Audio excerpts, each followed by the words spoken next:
नमस्कार दोस्तों, मैं डॉक्टर पुष्पा श्रीवास्तव अपनी यूट्यूब चैनल हमारी संस्कृति हमारी विरासत में आप सभी का स्वागत करती हूँ। मित्रों, आज मैं मोक्ष के संबंध में आपसे चर्चा करूंगी।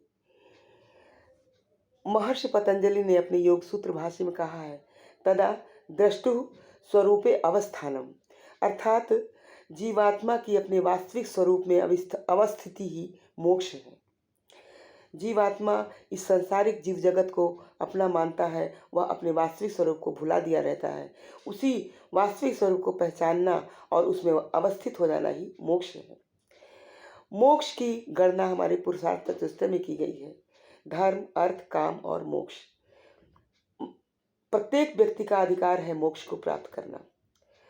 किंतु यहाँ प्रश्न उठता है कि इस मोक्ष की प्राप्ति हो कैसे। इस विषय में आचार्य शंकर ने अपनी पुस्तक विवेक चूड़ामणि में बहुत ही सुंदर ढंग से समझाया है। उन्होंने पुरुषार्थ चतुष्टय की व्याख्या किया है। पुरुषार्थ चतुष्टय में पहला नंबर पे आता है नित्यानित्य विवेक। साधक को नित्य और अनित्य का विवेक होना चाहिए। इस संसार में नित्य केवल एक ही वस्तु है और सारी वस्तुएं अनित्य हैं। इस भेद को साधक को मालूम होना चाहिए। दूसरे नंबर पे आता है लौकिक और पारलौकिक, दोनों सुखों से विरक्ति होनी चाहिए। धन, पुत्र, जमीन, जायदाद आदि लौकिक सुख और स्वर्ग आदि प्राप्ति की पारलौकिक सुख, दोनों ही सुखों से साधक की विरक्ति होनी चाहिए। अब तीसरे नंबर पे 6 संपत्तियां बताई गई हैं: शम, दम, उपरति, तितिक्षा, श्रद्धा और समाधान।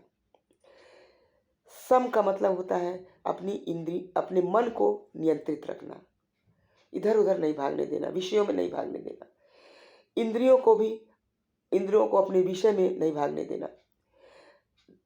5 ज्ञानेंद्रियां हैं हमारी और 5 कर्मेंद्रियां हैं। हमारी ज्ञानेंद्रियां और कर्मेंद्रियां अपने अपने विषय में भागती हैं। उनको अपने विषय में भागने से रोक करके एक स्थान पर केंद्रित करना दम है। तीसरा है उपरति। उपरति का मतलब होता है अपने चित्त को विषयों को आश्रय में न जाने देना, अपने चित्त को एक विषय पर ही केंद्रित करके रखना। चौथा है तितिक्षा।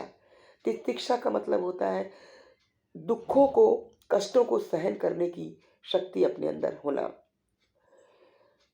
पांचवा है श्रद्धा।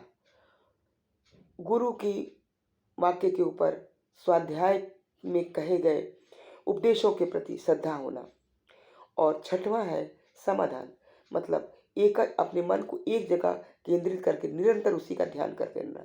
लौकिक जीवन में रहते हुए, हर काम को करते हुए अपने मन को सिर्फ एक ही चीज पे केंद्रित करना समाधान है।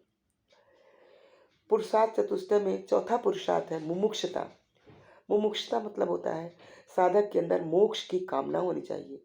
साधक के अंदर इस बात की कामना होनी चाहिए कि हम इस संसार के बंधन से छूट करके अपने वास्तविक स्वरूप को प्राप्त कर लें, अपने वास्तविक स्वरूप में अवस्थित हो जाएं। तो इस प्रकार से मित्रों मैंने यह समझा कि इस पुरुषार्थ चतुष्टय के माध्यम से आचार्य शंकर ने यही बताया है कि अपने मन, बुद्धि, चित्त और इंद्रियों को एक ही विषय पे केंद्रित करना। संसार के समस्त कार्यों को करते हुए एक ही चीज पर, एक बिंदु पर अपने मन को केंद्रित करके साधक को रखना चाहिए। तो इस प्रकार से पुरुषार्थ चतुष्टय को अपनाने वाला व्यक्ति मोक्ष पाने का अधिकारी हो जाता है। उसके बाद इसको साधने के बाद साधक को सच्चे गुरु के पास, जो वास्तव में ब्रह्मनिष्ठ हो, ब्रह्मवेत्ता हो, ऐसे गुरु के पास जाना चाहिए और गुरु के उपदेशों को श्रवण करना चाहिए, मनन करना चाहिए, निधिध्यासन करना चाहिए।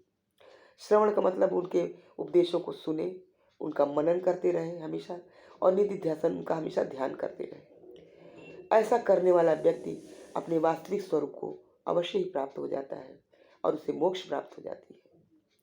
यहाँ मित्रों मैं एक चीज और आपको बताना चाहूंगी कि मोक्ष के प्रति हम अग्रसर होते हैं और कुछ दूर आगे बढ़ने के बाद जीवन तो सीमित है, जीवन की अवधि समाप्त हो जाती है। तो समाप्त हो जाने पर भी हमें अगला जीवन तो मिलेगा ही, क्योंकि हमें अपने कर्मों को भोगना है। तो जब अगला जीवन मिलेगा, तो जो हमने इस जन्म में जितने भी मोक्ष के प्रति अग्रसर होकर के प्रयास किए हैं, वो प्रयास हमारे अक्षुण्ण रहेंगे, बने रहेंगे। हमको उनके आगे का प्रयास अगले जन्म में करना होगा। उदाहरण के लिए, जैसे मुझे 10 सीढ़ी चढ़ने के पश्चात छत पे जाना है और मैंने 2 ही सीढ़ी प्राप्त चढ़ा, उसके बाद नहीं चढ़ पाए। तो जो मैंने 2 सीढ़ी चढ़ी है, वो 2 सीढ़ी मेरी तो चढ़ी है, वो तो बनी रहेगी। अब हमको तीसरी सीढ़ी के लिए प्रयास करना पड़ेगा।